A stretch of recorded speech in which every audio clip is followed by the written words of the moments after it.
एक सेठ जी थे। सेठ जी हमें तो बेचारे चल बसे।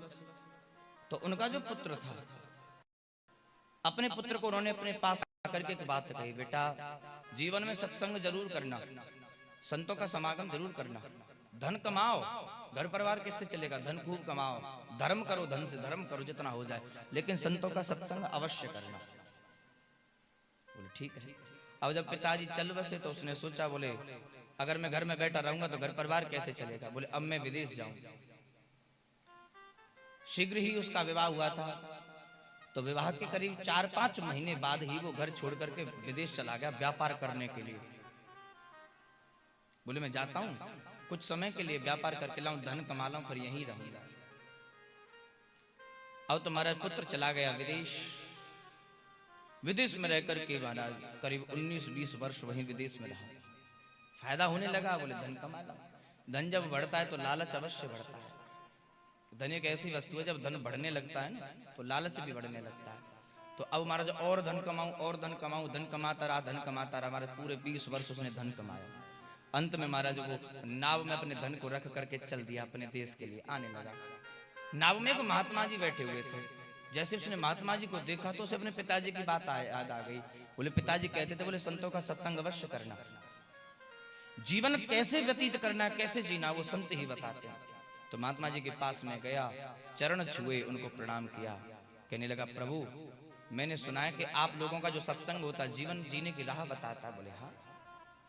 बोले वो सत्संग के सूत्र कहते क्या हैं, कैसे सूत्र होते हैं। बोले 1-2 सूत्र मुझे भी प्रदान कर दो।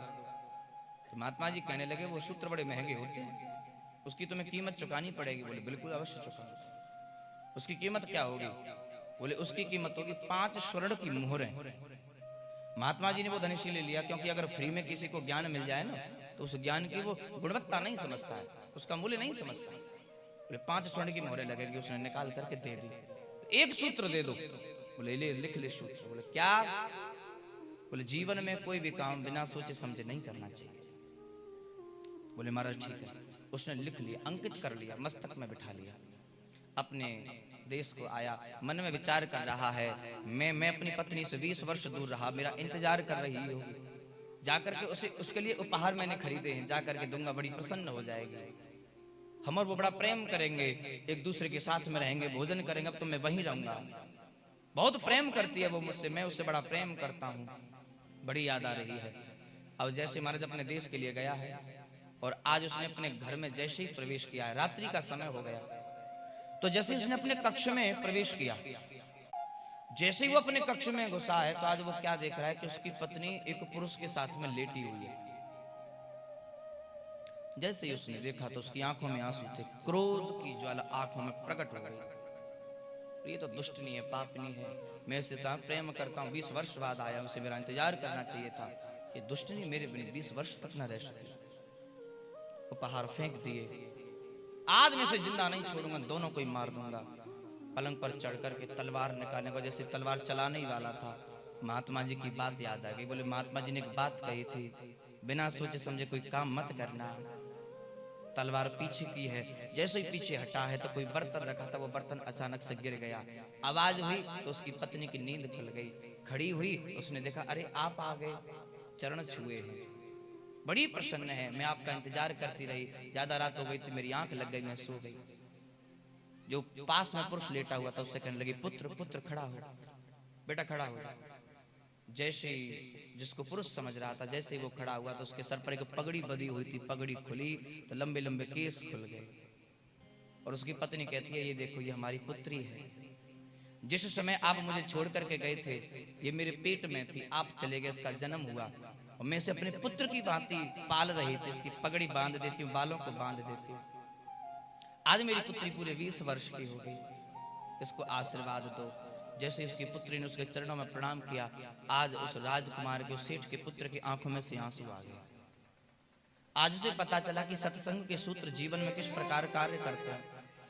आज वो समझा, आज वो पुत्री और अपनी पत्नी का वध कर दिया होता।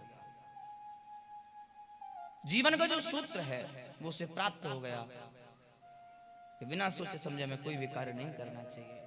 तो जीवन में कथाएं हमारा क्या कार्य करती हैं, किस प्रकार से हमें पुण्य के मार्ग पर, धर्म के मार्ग पर हमें लेकर के चलती है। लेकिन कल्याण होगा कब, समझ में कब आएगा? बोले प्रत्येक बात को हम ध्यान लगा करके सुने और अपने जीवन में उतारें, अपने मन में उतारें, तभी हम सबका कल्याण हो सकता है। यहाँ तो हम कथा में कहते हैं, बोले बड़े बुजुर्गों को प्रणाम करना चाहिए, सुबह जब जगो तो माता पिता को प्रणाम करो, घर में आए हुए अतिथियों को प्रणाम करो, सुबह जब जगो तो सबके मुंह में भगवान का नाम होना चाहिए, जब एक दूसरे को देखो तो राम राम जी, नमस्कार जी, नमस्कार को छोड़ो, बोले भगवान का नाम लो, राम राम जी, राधे राधे जी, सबको प्रणाम करो, जो बड़े हैं आपसे उनके चरण छुओ।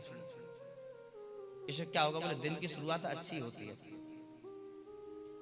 कथा में तो कहा, लेकिन घर में तो वही कर रहे हैं, सुबह उठते महाराज लड़ना शुरू। तो कितनी भी जीवन भर कथा सुना, उससे कल्याण नहीं होगा। तो जीवन किस प्रकार हमें जीना है, ये सत्संग, ये कथाएं हमें सिखाती हैं, प्रदान करती है।